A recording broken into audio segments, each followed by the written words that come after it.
Welcome to Heart Over Gold, the channel where love, kindness, and humanity shine brighter than any fortune. In today's story, Clara Davies once believed that love could survive anything. When she met Daniel in Paris, a man whose confidence and quiet intensity swept her into a whirlwind of late-night talks and impulsive promises, she thought she'd found the kind of forever people wrote about. Their marriage began as a dream built on passion and ambition, but over the years that dream hardened into silence. Daniel's pursuit of perfection consumed him, and Clara's voice, once bright and certain, faded beneath the weight of his expectations. Now, on the day they end their marriage, a final signature seems to erase everything they once were. But fate has one last twist to deliver, a collapse, a faint heartbeat, and a revelation that will force Clara and Daniel to face the ghosts of their love and the fragile new life that still binds them. Don't forget to like, subscribe, and share your thoughts in the comments, and keep up with our latest stories. On the day their divorce was finalized, Clara's body gave out.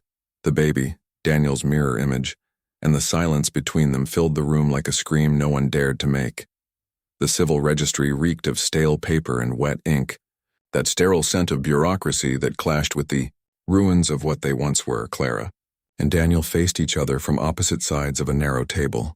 Between them lay the official documents, thin sheets that carried the weight of an entire marriage. Clara gripped the pen tightly, not because she hesitated, but to steady her trembling fingers. Her name was already printed there. Waiting only for Daniel's signature, he, as always, remained composed, his face unreadable, his dark eyes giving nothing away. With the precision of a man accustomed to final decisions, he signed. The pen's stroke was sharp, confident, merciless. No tears, no pleas, just a quiet, formal ending. Clara felt the pressure in her chest, not remorse, but a deep, unrelenting fatigue. Months of sleepless nights, of pretending strength while everything inside her disintegrated, had led to this moment. There was nothing left to hold together. She gathered the papers, rose to her feet, and something inside her cracked. Her vision blurred. First came a piercing ring in her ears, then darkness. The thud of her body against the floor shattered Daniel's composure. In an instant, he was kneeling beside her. Clara, talk to me." His voice, usually so controlled, was raw with fear. She didn't respond. Her face was pale, lips slightly parted, searching for air. Everything else became a blur. Shouts, footsteps, the metallic echo of panic. Daniel saw only her. "Call an ambulance," he roared. Sirens came, red lights flashing against the glass buildings as paramedics worked around them. Daniel never released her hand. Even unconscious, her skin was warm. He didn't understand why that warmth mattered so much, why her faint pulse sent terror rushing through him. At the hospital, the sterile smell of disinfectant replaced the ink and paper. Machines beeped steadily beside her bed. When Clara opened her eyes, she blinked against the blinding white ceiling and the blur of fluorescent light. And then she saw him. Daniel's immaculate suit was wrinkled, his tie loose, his expression hollow. He looked at her as if seeing a ghost. Before either could speak, the door opened. A doctor stepped in holding a clipboard, his tone carefully neutral. "Mrs. Davies, we have your results. Your fainting was caused by a drop in blood pressure, quite common considering your condition." Clara frowned. "My condition?" The doctor hesitated, surprised she didn't already know. "Congratulations," he said softly. "You're 3 months pregnant." The room fell silent. Clara blinked, her thoughts scattering, searching for a mistake in his words. Pregnant. When she looked at Daniel, his face said everything. He wasn't breathing. The man who had always hidden emotion now looked utterly lost. The ending of their marriage had just become the beginning of something entirely new. Clara's chest tightened. The word pregnant hung in the air like a verdict. She had ignored the signs. Fatigue she blamed on stress. Nausea she thought was anxiety. Now it all made sense. Still, knowing was different from feeling. The truth hit her like lightning. Daniel stood motionless, his gaze locked on her, searching for a reaction. Clara turned her eyes toward the bedsheets, trying to anchor herself. "This doesn't change anything," she said quietly. The words left her mouth before she could stop them, cold and defensive, a wall between them. But Daniel heard what lay beneath them, He always did. He stepped closer. She could feel the familiar scent of his cologne. Woody. Sharp, unbearably intimate. "This is our child. Clara." His voice trembled slightly, neither commanding nor pleading, just honest. The truth of it filled the space between them. Clara met his eyes. This wasn't the same man who had signed those papers hours earlier. That man had been made of stone. This one looked shaken to his core. "I don't need you for this, Daniel," she said. He blinked, wounded. "Don't be absurd." "Absurd? For wanting you out of my life?" He gave a short, bitter laugh. "This isn't only about you, Clara." Her jaw tightened. "Strange, because until an hour ago it seemed it was. You signed those papers. I'm no longer your wife." Daniel leaned forward, closing the space between them. "But I'm still the father of this child." Her pulse quickened, but she refused to show it. He raked a hand through his hair. An old, impatient habit. "Do you really think you can keep me out of this?" he asked. She hesitated. "I don't know," she whispered. "I just need time." For a moment, neither spoke. Daniel watched her, searching her face for the thoughts she couldn't voice. Finally, he said quietly, "I'm not going anywhere, Clara." She shut her eyes. That was exactly what she feared, because a small, fragile part of her wanted to believe him, and that was the most dangerous part of all. Clara turned away, feeling the oppressive weight of his presence. He was still watching her, his gaze as steady as ever, but the air between them had changed. There was no space left for weakness, not after everything that had happened. She tried to find calm, to silence the echoes of their past, but those echoes refused to fade. Their story had never been simple. From the very start, it had carried both light and destruction.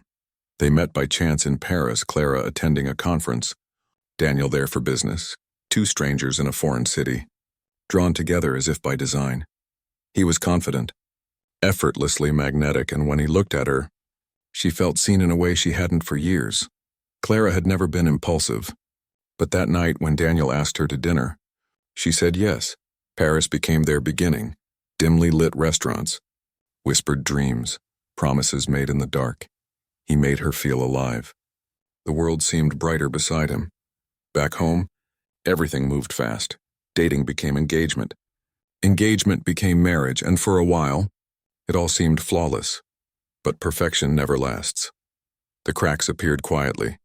Daniel's ambition, once admirable, grew all-consuming. He demanded excellence in everything, including their life together. At first, Clara admired his drive.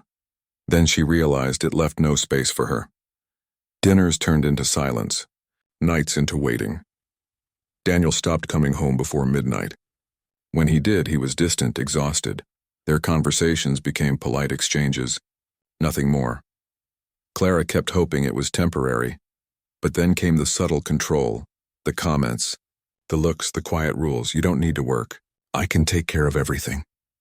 "That dress might be a little too bold." "Traveling alone isn't appropriate." What would people say? They seemed harmless at first, small sacrifices for peace, until one day Clara realized she had disappeared entirely. Her friends stopped calling. Invitations stopped coming. She no longer recognized the woman in the mirror, and when she finally tried to speak, to tell Daniel she felt suffocated, he didn't hear her, or maybe he simply refused to listen. "That's just in your head, Clara. I only want what's best for you. The best." What Daniel never understood was that the best for her was not what he thought was right. The first time she asked for time, Daniel laughed. He actually laughed as if the idea were absurd. "You're being dramatic." The second time, he was silent for a few seconds before simply changing the subject. And the third time, when Clara could no longer breathe within the marriage, he looked at her with disbelief. "I don't know what else you need. I've given you everything. Everything except freedom. Except choice, except the feeling that she still owned her own life." That's how their love was lost.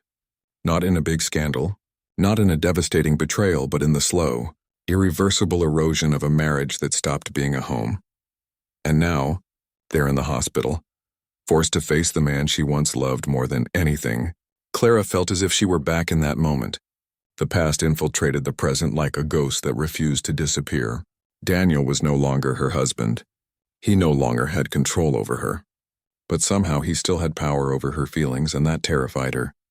She breathed slowly, trying to keep her voice firm. "You can want to be part of this, Daniel, but I don't know if I want you near me." He didn't blink. "Do you still hate me that much?" Clara pressed her lips together. "Hate you? I don't hate you, Daniel. The problem is precisely that." For a moment he seemed confused, but then something gleamed in his eyes, comprehension and a flicker of something more. Hope. "This isn't over, Clara." She felt her heart tighten. "It is over, Daniel. We signed those papers, but a paper doesn't erase what we were." Clara averted her gaze. "But it can prevent us from being something again." The answer hung in the air. The past pursued them, and whether they wanted to or not, they would have to face it. Daniel was never a man who accepted defeat. For him, everything was a matter of strategy, planning, control. He always knew exactly what he wanted and how to get it. He had built his career that way. He kept his life organized that way. The world was a chessboard, and he was always the most skilled player. But Clara was never a pawn in that game. And now, for the first time in his life, Daniel didn't know what to do. He watched her from the other side of the room, his arms crossed over his chest as if trying to protect himself from her proximity. Since they received the news of the pregnancy, Clara had grown more distant each day, rejecting any attempt at closeness. But there were moments when he saw her resistance waver, when their gazes met for too long, when their fingers accidentally touched, when the silence between them became denser than the words they tried to say to each other. She still felt something for him. He knew it, but would it be enough? Daniel clenched his jaw and looked away to the window. Outside, the day stretched on, indifferent to the chaos within him. He hated that feeling of powerlessness, that uncertainty creeping under his skin like a poison. He needed to show he had changed, but how? Because if he was honest with himself, he didn't know exactly how to change.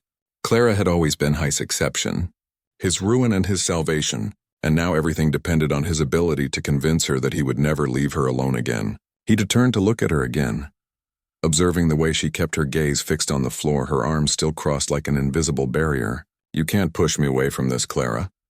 She slowly raised her eyes, and he saw the internal battle reflected there. "I'm not trying to push you away, but that doesn't mean I trust you." Daniel took a deep breath, holding back the instinctive reply he wanted to give. The older version of himself would have argued, tried to reason with logic, proving with well-structured words that he was right. But that had never worked with Clara, and if he wanted her to believe him, he would have to act differently. He took a step forward. Clara didn't back away, but her body tensed. "I know words aren't enough, but if you give me the chance, I'll show you I'm different." She laughed, but there was no humor in her laugh. "Do you think this is a contract, Daniel? Something that can be resolved with promises and guarantees?" He studied her for a moment before replying, "No, I think it's much more than that." The answer took her by surprise. Clara blinked. Her lips parted as if she was about to argue, but nothing came out. He moved a little closer, just enough to feel her accelerated breathing. "Let me be here," she held his gaze. "And when things get difficult, will you still be here?" He didn't hesitate, "Yes. And when work demands everything from you, I choose you." Clara closed her eyes for a moment, as if absorbing those words. When she opened them again, Daniel realized she wasn't ready to yield. Not yet, but something in her had changed. He saw it in the way she didn't retreat this time, and how her eyes lingered on his for a little longer before looking away. It still wasn't enough, but it was a beginning. Do you think Daniel has truly changed, or is this just a temporary reaction to the news? Share your thoughts in the comments. The months passed in a blur. Time, which once seemed an implacable enemy, now became a silent ally, allowing Clara and Daniel to navigate this new reality at a pace they could both handle. He was still there, present at every appointment, attentive to every detail, always making sure she didn't have to bear that burden alone.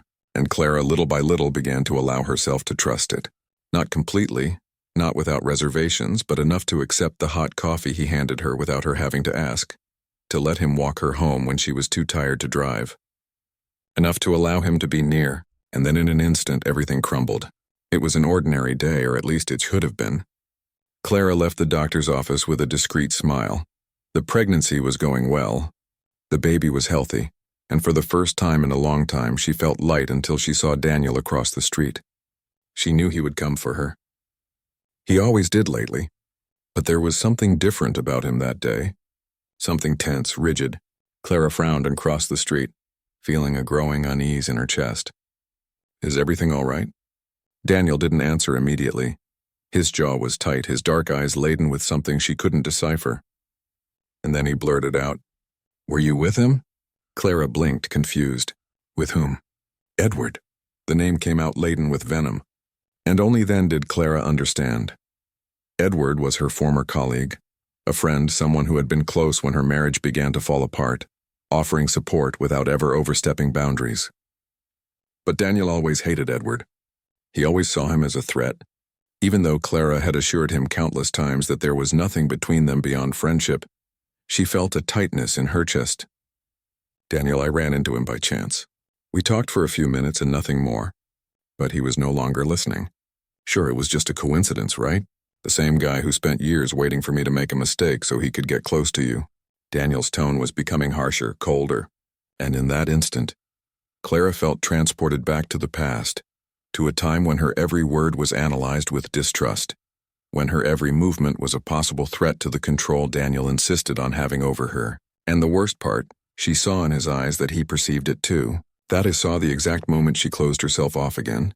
But instead of backing down, he advanced. "Are you still talking to him?" His voice was low but laden with something somber. Clara crossed her arms. "I'm not going to answer that kind of question." Daniel laughed, but there was no humor in his laugh. "Of course not, because you're never wrong, are you, Clara?" She felt a knot form in her throat. He didn't realize what he was doing. Daniel stopped, but he didn't stop. "I should have known. You've always had an enormous knack for trusting the wrong people." The words were spoken without thinking, but the impact was immediate. Clara stood motionless, her eyes wide, her breath caught in her chest, and then something inside her broke. The silence that followed was worse than any scream. "I'm not doing this again." Her voice came out low but firm. Daniel realized too late. Clara, but she was already walking away. "You promised you had changed." He ran a hand over his face as if trying to contain something within himself. "I did change. Then why do you keep trying to control me?" He had no answer. Clara exhaled slowly, feeling her chest tremble. "I need space, no." Daniel's reply was immediate. But this time it wasn't an order. It was a plea. "Don't push me away, Clara." She closed her eyes. "Then give me a reason not to." The silence that followed was devastating, and when Daniel finally tried to speak, it was too late. She was already gone. In the following days, Daniel tried to call, tried to stop by her apartment, tried to find any way to undo that mistake, but Clara didn't answer. And then when he finally went to her house, he found the door closed, the lights off, and a neighbor who looked at him with pity. "She traveled," the man said. Daniel felt his stomach sink. "What do you mean, traveled?" "Where? I don't know, mate. I just know she rented the place out for a while. Said she was taking a break in the city." Daniel stood there, unable to react. Clara was gone. She was really gone. And this time, perhaps she wouldn't come back. He felt his heart pound in his chest, his breath shallow. His head told him that was it, that he had lost her. But then, for the first time in his life, Daniel realized that just wanting to change wasn't enough. He would have to prove it. And above all, he would have to be patient. Clara was far away and he didn't know if she would ever come back. But if she did, he would be ready. This time without trying to control her, without trying to convince her, just waiting. Because for the first time, he was willing to be a man who deserved to be by her side. And if he had to wait forever, he would wait. She was gone. The emptiness that remained after Clara left was worse than anything Daniel had felt. It wasn't just the anger that pulsed in his mind, nor the frustration of having reverted to the man he promised he would never be again. It was fear, the fear of having lost her forever. In the following days, he tried to give her space, but her silence was unbearable. Clara didn't reply to his messages, didn't answer his calls. He stopped by her apartment, but she didn't open the door. And then, when he finally decided to back off and wait for her to come to him, fate showed him it wouldn't grant him that luxury. The call came in the middle of the night. The hospital number glowed on his phone screen and everything inside him froze. Mr. Davies. The sound of his own name made his heart ache against his ribs. "Yes, you need to come to the hospital now. It's about Clara." He didn't remember the drive there, only the metallic taste of panic in his mouth, his trembling hands on the steering wheel, the suffocating feeling that if something happened to her or the baby, he would never forgive himself. When he arrived, the hospital was bathed in that cold, indifferent light, and the antiseptic smell seemed stronger than usual. He crossed the corridors with long strides until he found a nurse who immediately recognized him. "Where is she?" The woman hesitated for a second. Mrs. Davies was admitted with complications. They had to take her to surgery. The word hit Daniel like a punch. Surgery. She had a premature placental abruption. The situation is delicate, but the doctors are doing everything they can. Delicate. The word resonated in his mind as the world around him lost its shape. He sat in the nearest chair, but he couldn't feel anything beneath him. It was as if he were floating, as if his own existence had been reduced to that moment. And then for the first time in his life, Daniel understood what it meant to be completely powerless. There was nothing he could do, no strategy he could devise, no money he could pay to fix this. He could only wait and pray. Time became distorted. Every minute seemed an eternity. And then finally a doctor appeared. He could only wait and pray. Time became distorted. Every minute seemed an eternity. And then finally a doctor appeared. Daniel jumped to his feet, his heart pounding. "How is she?" The doctor sighed, and Daniel felt the weight of that sound even before the words were spoken. "The baby is in fetal distress. We need to act fast." It was then that Daniel understood what that meant. They had to choose. Save Clara or save the baby. The floor seemed to disappear beneath his feet. "We'll do our best for both of them," the doctor said, trying to remain calm. "But Mr. Davies, if we have to prioritize one of them, we need your decision now." The decision. The moment that would define everything. He looked towards the closed door of the room where Clara was. Would he lose her? After everything, after finally understanding that he loved her in a way he never comprehended before, after realizing that she was the center of everything, would he have to let her go? And then for a second a memory came to his mind. Clara, the first time she felt the baby move, bringing her hands to her belly with a smile of pure adoration. Clara caressing the ultrasound picture as if she had known that little life inside her for years. Clara saying softly, one night without knowing he was listening, "I would do anything for my child, that was it. That was what really mattered." He closed his eyes for an instant and took a deep breath. And then he looked at the doctor. "Save the baby." The doctor nodded and disappeared down the corridors, and Daniel remained there alone, feeling the weight of the most difficult decision he had ever made. Time passed slowly. And when the door to the surgery room finally opened, everything inside him stopped because there, surrounded by nurses with a tired but alive look, was Clara. She survived, and the baby too, but something was different. Clara was weak, pale, her eyes heavy from exhaustion and pain. When their eyes finally met, something gleamed there. Not anger, not total relief, but something deep, something between gratitude and incomprehension. She moved her lips, her voice almost a whisper. "You chose the baby." Daniel's chest tightened. "I chose what you would have chosen." The silence between them was thick. And then the tears came. Not from him, but from her. Clara didn't cry from weakness nor from pain. She cried because for the first time she saw Daniel understand what it meant to love someone without trying to possess them, without trying to mold them. He understood, and in that instant, Daniel knew that his life would never be the same. This time he hadn't fought to win Clara. He had fought to be the man she deserved. And perhaps for the first time, he was close to achieving it. What it meant to love someone more than himself. And now there, standing in front of the room where Clara held the baby's small, fragile body against her chest, Daniel felt something he had never experienced before. The fullness of having done the right thing. The following months were a blur of changes. Clara Aura needed time to recover from the surgery. The baby was under observation for a few weeks, but soon the doctors assured them he was healthy. A boy, small but strong. They named him Leo. It was Clara who chose the name, and Daniel didn't argue. For the first time, he accepted something without objection. He had already made all the wrong decisions in the past. This one, he wanted it to be hers. But accepting didn't mean everything was easy. Because if there was one thing Daniel had learned, it was that love cannot be forced. Love is conquered day after day. And that's exactly what he did. Clara's house became a silent refuge where time seemed to slow down. Daniel came almost every day, but he didn't intrude. He never crossed the boundaries she imposed. When Clara needed to rest, he stayed with Leo. When Leo cried in the middle of the night, he arrived before Clara could get up.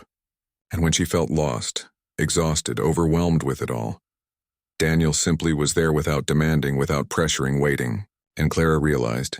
She realized that for the first time Daniel wasn't trying to control her. He wasn't trying to define what they would be. He simply remained present like a silent certainty, like a firm foundation she could choose to use. Or not, he changed. And she did too. Because at some point, Clara found herself watching him with different eyes. Not the Daniel she had left. Not the Daniel she feared, but the Daniel who held Leo in his arms with a tenderness she never imagined he possessed. The Daniel who wasn't impatient when the baby cried. The Daniel who made coffee for her every morning without saying anything, simply leaving the cup on the counter before he left. The Daniel who understood when she needed silence. And little by little, Clara felt the armor she had built begin to crack. Time passed. And then something happened. The first time he touched her again was unintentional. Clara was on the sofa holding Leo when Daniel sat next to her. He gently ran his hand through the baby's hair and his arm brushed hers. An insignificant touch, but Clara felt it. She felt the warmth of his skin, the familiarity of that gesture. She felt the years return in a second. She felt her heart race. And when she looked up, Daniel was already watching her. They remained like that for a moment. Silence, a mutual understanding. And then Clara looked away because she wasn't ready yet. But she knew in that instant that it was only a matter of time. The problem was that time didn't wait for them. That night it was raining heavily. Daniel was about to leave when Clara, who was watching the storm from the window, finally made a decision. Stay. The word was said so softly that for a second Daniel thought he had imagined it. But then she turned to look at him. And in her eyes there was something new, something definitive. He didn't ask if he could, and she didn't need to answer because when he approached, Clara raised her face to receive him. The kiss was slow, different from all the ones they had shared before. There was no rush. There was no need. It was a choice. And when he separated his lips from hers, Clara finally realized they weren't coming back because they needed each other. They were coming back because they loved each other. This time their love wasn't a power game. It was a partnership. And finally it was enough. If you're enjoying this story, don't forget to like it, subscribe to the channel, and share it with your friends. Your support helps us keep our content fresh and exciting for you. Thanks for joining us and being part of